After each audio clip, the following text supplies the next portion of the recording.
Je voulais parler des rapports entre le roman et la réalité. Quand vous lisez un roman, on vous donne tous les éléments nécessaires. On vous donne le nom des personnes, etc. Vous n'avez pas besoin de savoir autre chose, sinon connaître la langue, évidemment, que le roman.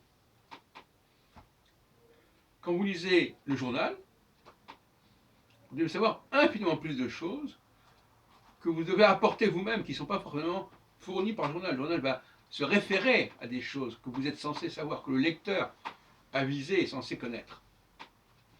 Donc, il n'y a pas du tout le même bagage culturel dans les deux cas. En ce sens-là, le roman est plus populaire que le journal, puisque le roman fournit tous les éléments, le nom des gens, etc. Et il y a des gens qui sont très doués, ou quand je parle de roman, je parle aussi du cinéma, du théâtre. Il y a des gens qui sont très friands de ce genre de littérature où tout est fourni. Tous les éléments sont fournis, sont inclus. C'est une littérature inclusive, je dirais.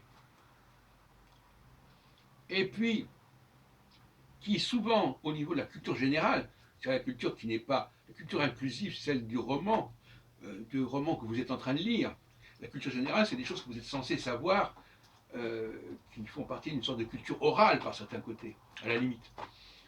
Et à ce moment-là, les gens qui ont une bonne culture orale, une culture générale, ne sont pas très bons lecteurs de romans parce qu'ils ne retiennent pas forcément les noms de celui-ci, celui-là, etc. Parce qu'ils s'en foutent un petit peu. En revanche, le lecteur de romans, lui, il va attacher beaucoup d'importance aux personnages, aux noms des personnages, il va les retenir, il va pouvoir nous parler de ces gens-là en disant un tel, un tel, un tel. Mais en revanche, sa culture générale sera souvent médiocre. C'est-à-dire qu'il n'aura pas le bagage minimal nécessaire pour lire des journaux, par exemple, pour lire je ne parle même pas des essais, etc.